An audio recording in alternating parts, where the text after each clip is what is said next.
Be able to call somebody like myself or somebody on my team and say, oh man, take a deep breath. Can you help me with this? I think that speaks volumes.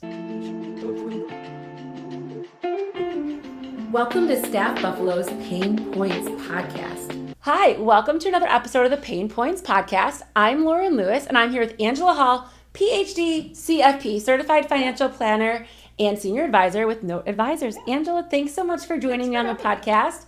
It's nice to catch up with you again. I know we've met in the past through golf clinic you organized. Yeah. It was women in golf. It was. They got a bunch of women out together to learn the game of golf and feel comfortable with it because it can be super intimidating. So learn the etiquette. Learn the etiquette, which is super important.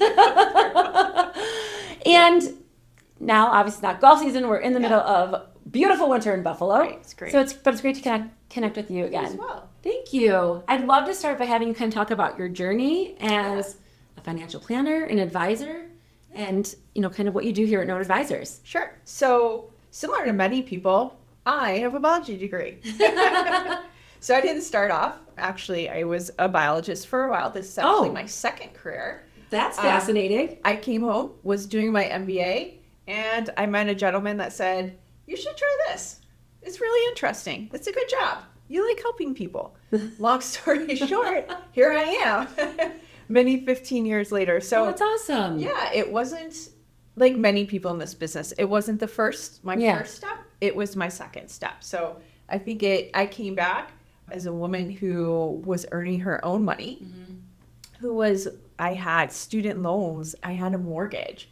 And so it made sense that I was a little bit more established and a lot of the things made sense. So yeah, it wasn't the straight path. What made you kind of say, yep, I'm gonna switch careers? Because that's just probably a very pivotal moment in your life and huge decision. So how did you navigate that? So funny, I was finishing up my teaching certificate for high school. And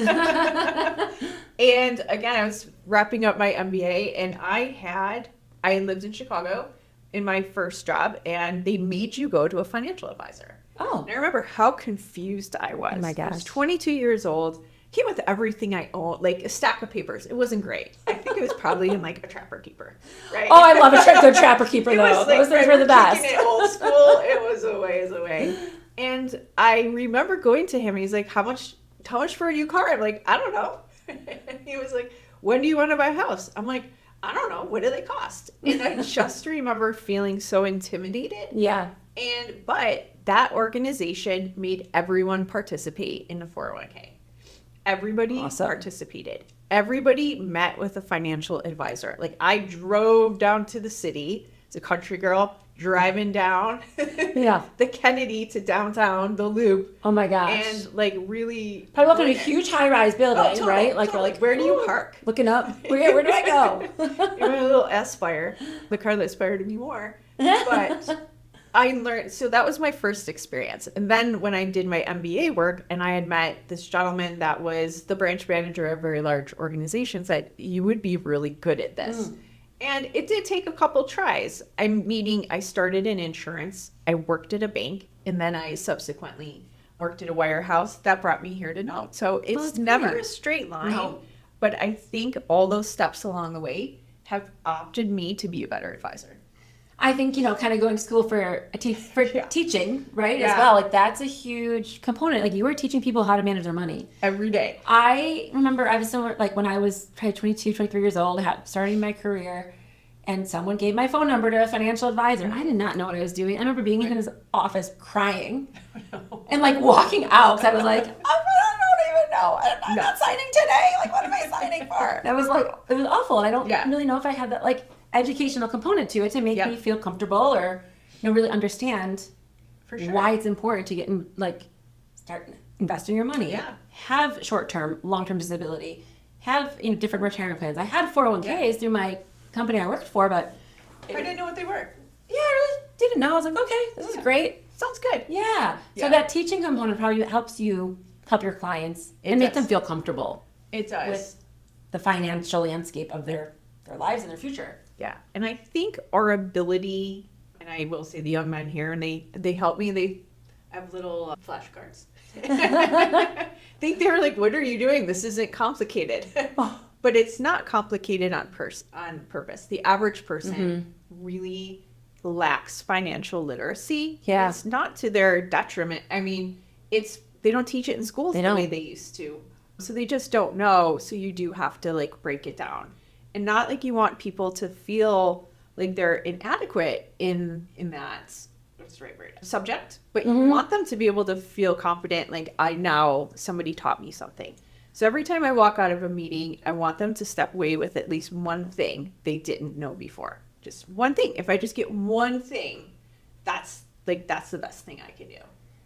I think it's important to always, learn. There's so much out there. Things are changing. I'm sure in the 15 years that we've been in this profession, a lot's changed. Totally. Even how you interact with your clients has changed. Yeah. We never were virtual, ever. Like, I remember being like, oh no, people must come here. We had such a beautiful conference table and a fireplace, and it's so different. COVID, I think, really changed how people can communicate. And more accessibility. It's definitely more accessibility. But do you see more people coming back in person for meetings with you?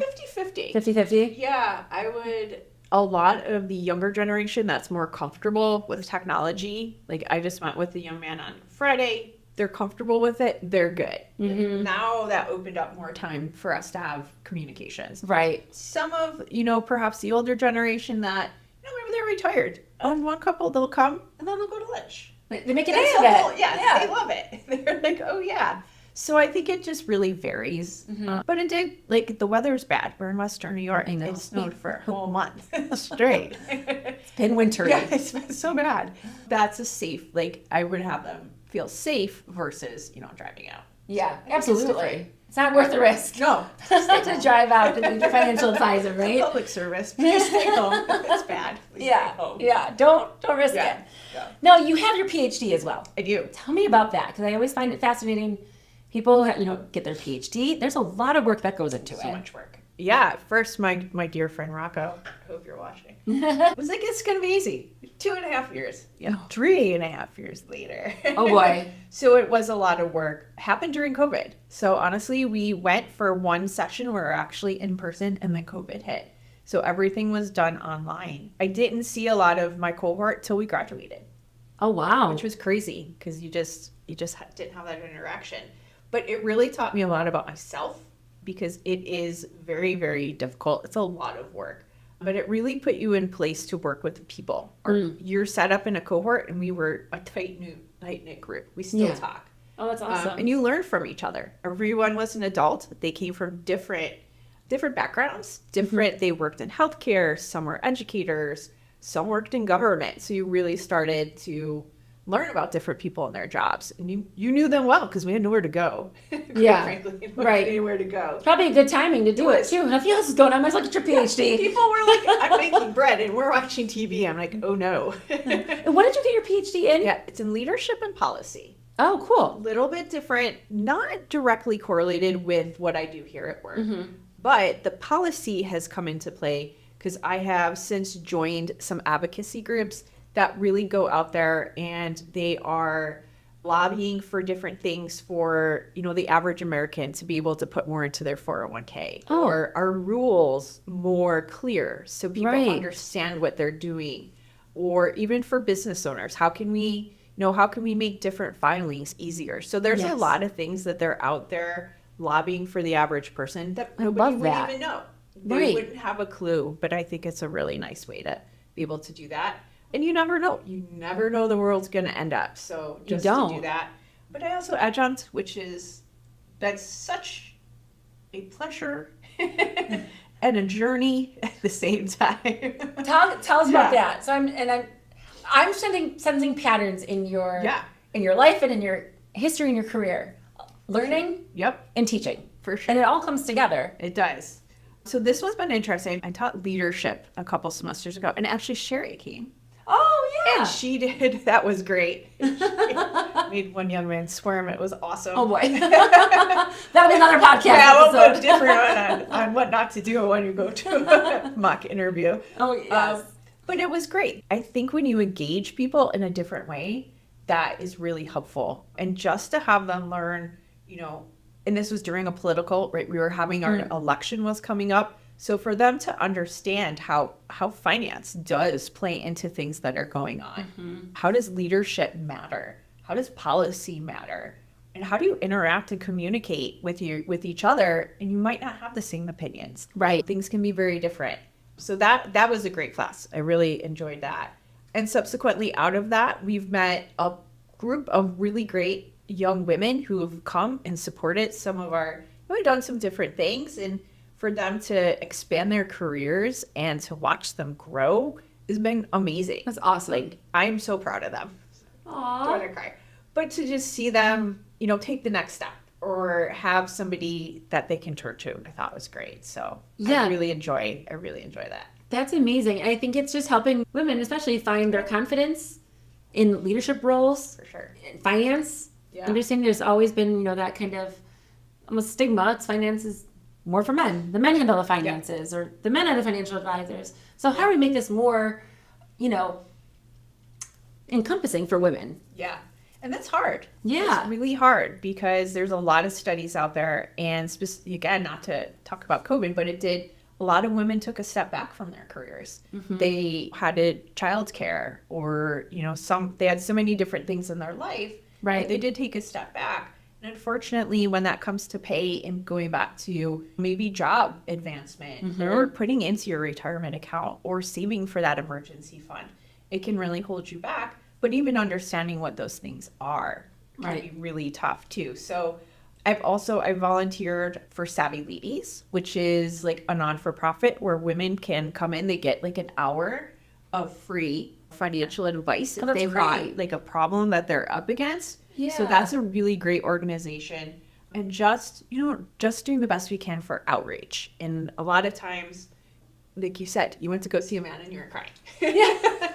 I don't mean it in that way. No, it was my own, I was probably overwhelmed and intimidated. And I didn't know if I was making the right decisions. And I just was like, Because sometimes women just come at it in a different perspective. Yeah. And I think that can be really helpful. Absolutely. And I think there needs to be more of that. For sure. Taking away the intimidation. Yep. Putting it in a way so people can understand it better. Yeah. And understand the importance of it. And everyone's financial situations are different. Totally different. And sometimes you might get into a financial situation where you're like, oh my God, I'm in trouble. Yeah.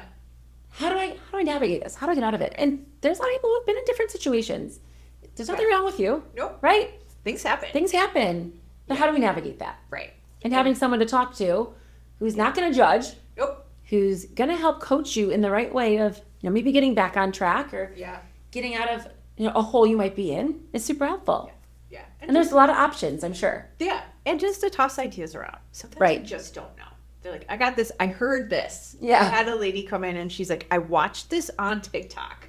Oh my gosh. What do you think? I was like, let's talk through why. What might be good. What might not work for your situation. Isn't that funny how social media and TikTok are also influencing people in their financial decisions now too? What happened here? I mean, probably ChatGPT and AI. You ask a question, how do I do this for my You do have to double check it, because I'll put stuff in and I'm like, oh, I know that's wrong. But unless you know what to look for, you don't know. You don't know.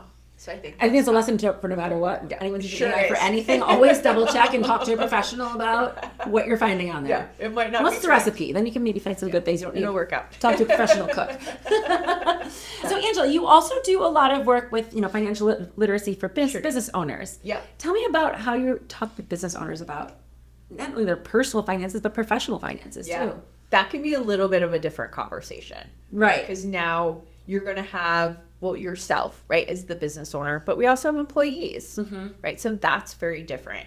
And I think a lot of our employers are having a hard time with retention, right? With keeping the employees that you have, and also, out there attracting new talent.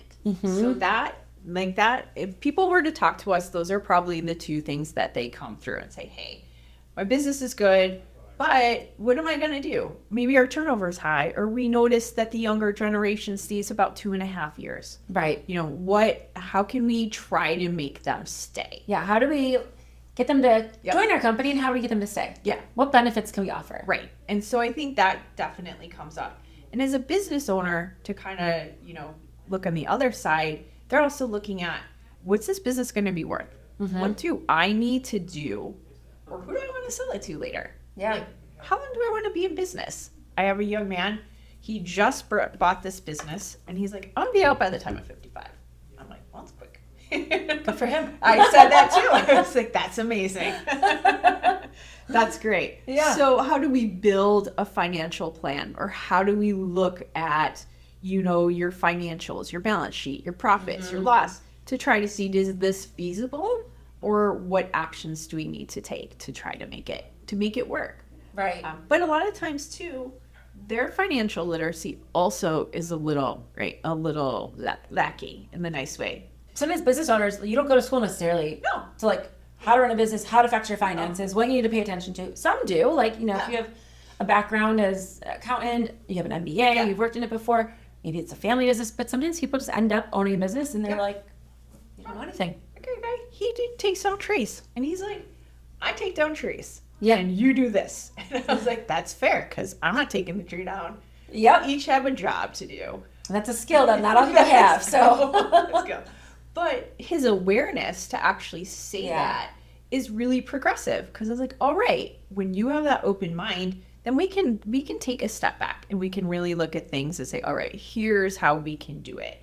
And to his credit, he was like, I want to make sure, he's got some very young men working for him. I want to make sure they stay. I want to make sure they're going to be taken care of. And so that sets us on a different path. absolutely. Very promising. But that not only helps him, but it helps those young men that are working for him. Yeah. So I think that's a great way to start. It's a great benefit, and it shows, you care about your employees, you care about their future as well. Yeah. And not just they're there doing a job for you because they have a skill, they know how to climb a tree and chop it down, but it shows that you're invested in them. Yep. You're invested in their growth. And that's why people stay. Like, honestly, and I will give credit to, the younger generation who's coming up in the workforce, because their parents have taught them to ask for, do you have a retirement plan match? What's your insurance going to look like? Yeah. I don't remember my parents being like, how's that 401k match? I would have been like, what? But now those, they understand a little bit more. So when they go to apply somewhere, they're like, hey, what are these things that you offer? Right. And some of them will understand that benefit, and that'll make them feel like they're supported, feel like they're part of something maybe a little bit greater than themselves. I remember my parents both, when my mom was a teacher and she's in the New York State retirement plan, my dad was a Buffalo firefighter, and I had great careers. They both have pensions. Yep. So when I'm in a career that doesn't have a pension, and then I leave that career to start a business, it's like, my dad's like, what, retirement? Are you contributing to retirement? And he's also a tax professional, so he has that mindset. Yeah. But I'm like, yeah, don't worry about it. We're on it. Like, so it's, it's important, but not everyone necessarily has that. But I remember for them, I think it was kind of a almost shock, because they're just so used to the pension lifestyle, There's right? no And more pensions. no more pensions. Like, unless you're It's working for rare. the state, I think they still offer, but even that, they've come back, they've decreased it. Right. And they now do offer a way for you to save yourself. Yeah. And so you have people that just don't even know what this means, unfortunately, and now have to say, how much do I put into this? What am I invested in? Who could talk me through this? Right. What does this mean? I have no idea. How do I get the money out? Like, Yeah. I got that question the other day. So Can I get the money out? yeah. So having an employer that takes those extra steps really speaks volumes, and it speaks volumes that they care, that they're invested. And if they can't answer it, do they have somebody like me come out and give it education with flashcards? And do you do a lot of educational support for businesses? We do. Sometimes, I'm sure they're your clients, right? So you go out and do educational, financial literacy classes for their employees. We play The Price is Right. Wait, Which really? is funny. In the got financial flashcards. literacy We sessions? do. I love that. Because again, if you don't understand, Price is Right, as silly as it might sound, goes through what things used to cost. Yeah. What they cost now, that displays inflation. So many people forget about inflation when they're doing their retirement plans. Right. Don't even think about it. So it goes over that. And then we'll talk about, we'll say, well, that meant inflation. What do you think inflation is? Or we'll talk about compound interest, because when you can invest in your account, right, you've got compounding interest. But people don't look, that's not something that they're used to doing. So we really have to break it down. Again, being very kind, but putting it in terms that they're like, yes, that makes sense. Right. We did a budgeting sheet, and I think I was like, nobody's gonna bring this sheet back. Somebody came to a meeting and brought a sheet back. I was so excited. Oh my gosh, they did their homework. I was so excited, and in pencil. I was like, this is great. Oh, I love that. Yeah, because he's like, you said something, and it made me think about what we're doing, and he made that effort. So sometimes you just gotta meet people where they're at. Absolutely. And I think it's important too. People learn differently. They do. Right? So you have to meet them where they're at and like where they are in their financial literacy journey and how they learn. So for that person, he needed a pencil. He wrote it down. He did the exercise. It's in pencil so he can erase and correct and make the adjustments so he can figure out how he's going to make that work for him in the future. Right. If I could have given him a star, I would have. Yeah. That was really good. Next time, you gotta bring stars. Yeah. The stickers, we're like, now you get a star. And then we go like, you get a star. You get a star. But it's so funny when you do stuff like that, they're like, yeah. It kind of brings you back to your childhood when you were in school. And that was a big deal to get a star sticker. Right. Because you're the one walking around school all day with that star sticker. Yeah, because if I tell them, let's talk about what a mutual fund is, or let's talk about stocks and bonds, I lose them. I can see them. I see them gloss over. They open their phones, and I know I'm done. I know I've gotten nowhere. But when the minute I bring something that's interactive, and I tell them it's going to be interactive, get ready. And they're ready, they have a little fun with it. We have some fun with it too, and I think that's more important than. Absolutely. I think sometimes, talking about finance can be dry. Sure. So how do we make it fun? How do we make it engaging for people? It affects all of our lives. Sure does. Every single day. And it's going to affect you for the rest of your life. So how do we make it fun and interesting and make sure you understand it in a way that's going to motivate you to set yourself up for success too. Right. Yeah. So we do go to we try to go to all of our businesses. I know it can be tough, right? Again, looking at it from that business owner perspective, maybe you're taking people off the line. Maybe we've got to vary the times. Got to coordinate shift times. Yeah, we do. Yeah. And so we really try to be accommodating and to make sure that we do that. And if somebody calls us, we try to go the extra mile. Right? I just don't put you on, say, here, good luck. I hope someone answers the phone. No, we're there to be your partner. And I think that's really the differentiator, is that we'll take the time to do that. Because if somebody walks out of here with a good experience, maybe it might not be their time now. But, you never know. 10, 15 years, they might be ready. They remember you, that financial literacy class you led. No laugh. Playing Family Feud, and they're like, I'm calling up that advisor. I'm calling up Angela. Right. Is there a certain size business that you typically work with? Yeah. It really varies across the board. So we can have anywhere, I've got one business with 4 employees all the way up to 150 employees. Oh, awesome. So it really varies, but really it needs to be a fit. Meaning, as a business owner, you are willing to go on this journey with us. Right. We're going to ask you questions. We're going to get to know you really well. You have to be ready. And you have to have that time commitment that you're willing to do yourself. And then when it comes to your employees, are you willing to let us in? Right. To your point. Exactly. You got to maybe change some shifts. Maybe left some people in. Maybe be open to some suggestions. Or if we get feedback. Hey, here's what they're saying. And so that's not necessarily a size, more of, do you fit? Are we a fit? And vice versa. Right. Be ready for this partnership. I was telling them we're going to be pals. Get ready. We're getting nice and close. We are. And I think, but that's great because then we become your true partner. We are. Yep. You're showing your value. You're understanding what maybe the problems are, and you're providing solutions. Yep. And overcoming your financial pain points. Yep. And if it doesn't work now, maybe again, you never know what time brings. In the future. Yeah. How closely do you work with human resources? A lot. So close. Yes.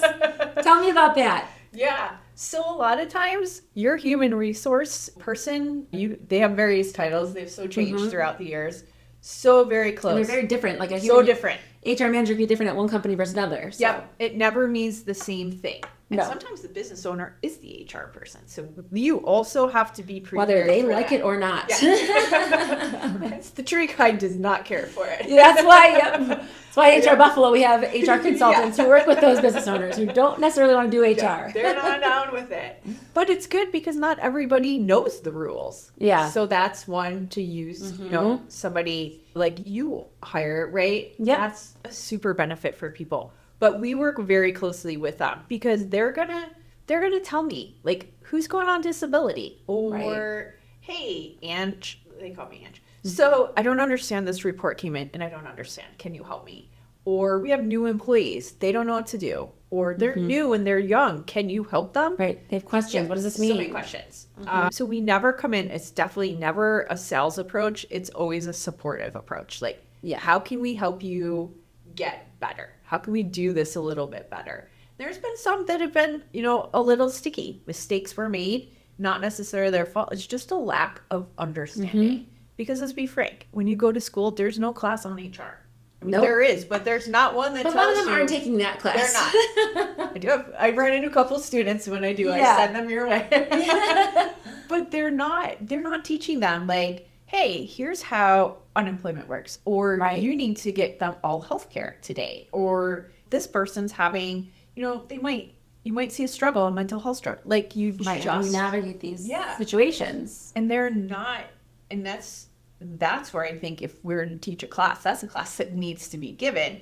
But so when even it comes to retirement plans, that's really foreign to them. And, prior to me just coming in this meeting, some very nice young woman said, our columns are messed up. What happened? And I know she doesn't know that. That's a payroll function. So now we're going to work through the fact that that's a payroll function. But you're not given that experience. Nobody says, hey, come intern and run my payroll. and payroll can be confusing too when you're taking out deductions for 401k and health insurance benefits. And you want to make sure that is set up properly. Right. So it's pulling you right. And things do happen. They do. But how do you have an eye for that to make sure, like, okay, you can catch that error and then correct it? Right. You work with the right people. So work with your financial advisor, work with your payroll company. Oh, yeah. And I think payroll companies, you need to find a good one that helps serve your function.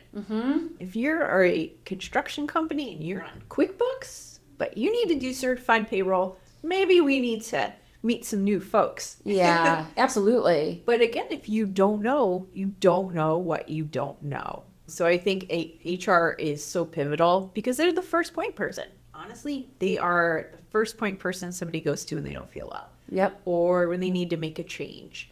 Or they need advice. So many HR people come and say, Sally asked me what she should be invested in. I was like, oh no. You're like, good question. Let me talk to Sally. They're like, I gave her your card. And I was like, good call. Perfect. Yeah. But you never know, like, they are the first line that people go to.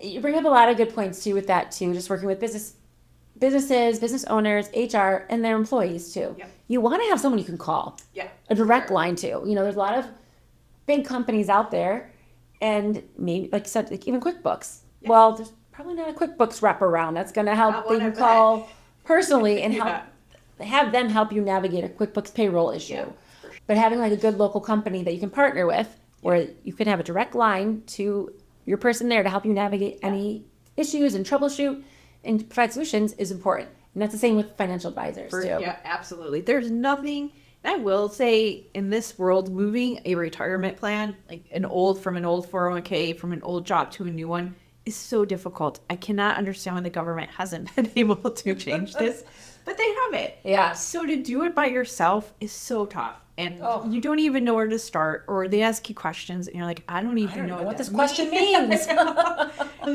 they ask you if you've read the disclosure that they mailed out like 30 days ago, and you're like, what? So to be able to call somebody like myself or somebody on my team and say, oh man, take a deep breath. Can you help me with this?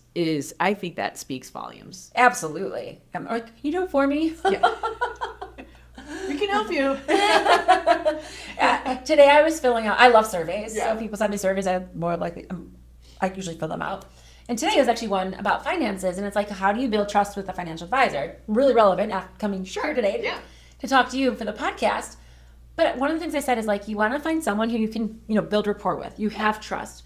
You have relationships. You don't want to feel judged going in and asking them questions, being like, well, that's maybe a dumb question. Or like, I'm struggling right now with meeting or building my savings account, right? Yeah. How do I get on the right track? You don't want someone to judge you. You want someone to come in, make you feel comfortable, talk through your options, and help get you back on the right path. Right. And provide you with the right guidance. So having a good rapport and communication with financial advisor is huge. Yeah. And will really help set people up for success. I agree. And take the guards down. That shouldn't have to be scary. No. And just to add to your point, just have somebody feel safe to ask a question is huge. We get all kinds, because when do I get my money out? That's a big question. Yeah. Get that question a lot. So, right, sometimes it's not always the answer they want to hear. No. But to be able to have that discussion and say, hey, maybe there's another option. Yes. Let's talk through it. Or, okay, you need this because you didn't have an emergency fund. Let's start making the building blocks of being able to have that. And I will draw my little triangle that has my building blocks of financial planning. So you got all the tools. So that's your teaching. They think it's going to be real complicated. And I have a triangle flashcard. But they remember. They're like, okay, you told me I needed a solid base before I could move forward. Because I'll get a lot of stuff. I need Bitcoin. I get down a lot. I am only invested in Bitcoin. I'm like, what? Oh my gosh. That is something I do not comprehend for the life of me is Bitcoin. And the younger generation, like they've heard about it. Yeah. But would I say that's a good foundation for your financial building block? Maybe we should add some elements to it, right? So I think just being able to talk through those things is really. How do I diversify my portfolio? So I'm not only interested in Bitcoin. Yeah, not be a good idea. Yeah. But again, like to go back to what they see on social media and TikTok, that's what that's in their feeds. That's in their visual. Fed to them in their algorithms. And once they start looking at one Bitcoin video, the next one comes in. They're probably seeing these people who are like, made a ton of money in Bitcoin and living these crazy lives. Like, oh, I get in Bitcoin. Yeah. It's not all reality, though. Yeah. Or it's generated. Or it's not even real. And so they don't even, but that's hard. It's really tough to tell, like, what's real and what isn't in this environment. I think that's going to be the biggest challenge moving forward for people. For sure. I see a lot of videos online, and it is really unclear if it's AI or not. One of a partner we work with, from a leadership development standpoint, has AI help him make his videos for LinkedIn. Okay. And if you didn't know they were AI generated, you wouldn't know. Right. At all. It looks just like him. The voice is similar. He feeds it the content. Yeah. And then just is like him in the video, like this AI generated version of him in the video. Interesting. He has put little disclaimers in the caption, so but you got to find it. But you got to, it's at the bottom. And I just find that so fascinating. But I think we're going to be seeing that a lot more. That is in the future. That's what they're up against. Mm-hmm. But again, to have like a good advisor and somebody that cares to say, hey, here's what I put in your lineup for your retirement plan. Right. Here's how we're trying to make sure you're diversified or you have real options. Yeah. And I think that's important. And that comes from the employer too, right? Because the employer is essentially putting that out there. They're offering that benefit and to make sure that they believe in what they're doing. And that's when you ask what makes a good relationship, to have that business partner believe in what they're doing to do for their employees. And I think that's super helpful. How often do you meet with your clients? It will depend. Mm-hmm. If we're going through a change, we've had a couple businesses, their succession plans work out. We meet a lot. Yeah. Sometimes I'm there. They're like, hey, can you stop by? I got a question. I truck it over there. Yeah. So it really varies based off of what their needs are for that period. And where their stage at, what stage they're in their life and all of that. For sure. Yeah. If they're experiencing something with employees, maybe they got more turnover or maybe they just did a big hire, we'll be there. Mm-hmm. And sometimes we'll be there multiple times. But as a normal general, we try to meet once a year at the least. Right? Yeah. Once a year at the least. That's great. But then if we can get in there quarterly, like we enjoy that. Because you just never know. You learn so much about people when you walk through. I went, one of my HR, she's going to have a baby. But I would not have known that had I not stopped by. Yeah. So you learn more about people. Right. Another man, he called me Friday night and he's like, I just want to tell you something. I was like, okay. We ended up chatting for like 40 minutes. But to have that relationship is very fulfilling for me and it's very meaningful too. Yeah. I love that. That's awesome. I think you bring it finance to real life for them. You meet them where they are at, like you said in the beginning. Yeah. Whether it's Family Feud. Right. It's flashcards. It's the triangle. You never know. You're bringing that like kind of educational component of what you thought you wanted to do with your life beforehand into finance. And I think that's so important in treating each client that you work with as an individual. Yeah, and kind of, they're each different, each have their own unique needs. So you got to tailor what you do to them. And I love that. Great. Yeah. It makes it that much more less intimidating. I try. Yes.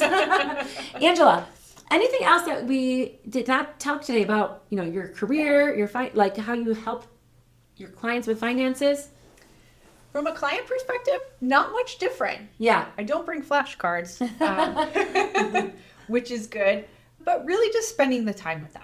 And I think I'll use the term living with your clients. And that's right in our busy times. Everybody's busy, but to take the time to live with your clients. I think of one, they went to Florida, the check got mailed, they weren't there. I'm on their porch picking for the check. Oh my gosh. I'm like, you can't believe it. I'm like, are you watching me on your ring Yeah, right I now? was just saying, right there with camera. Like, hello. You come here, right? I'm not a stranger. But like, to me, that's important. To me, have somebody aging and be like, I'm calling the daughter to say, hey, I feel like something's not right with your dad. So not only are we dealing with the financial perspective of somebody, but like their whole life. Their whole life. Absolutely. They've built something, or they're in the accumulation phase. They're starting to build something, and just to give them that support, I think is so important. That's awesome. If someone's looking to get in touch with you, how do they get in touch? Yeah, you can email me. Or, you can always reach out via phone. Somebody's here. If I'm not here, somebody on the team is always here. And what is your email? Yeah, Angela@noteadvisor.com. Awesome. Yeah. Well, thank you so much for joining us, Angela. This was awesome. Yeah, It makes finance fun and less intimidating. And that's, I think, the goal. Next time we'll play a game. Let's do it. Awesome. Well, thanks for listening to another episode of the Pain Points Podcast.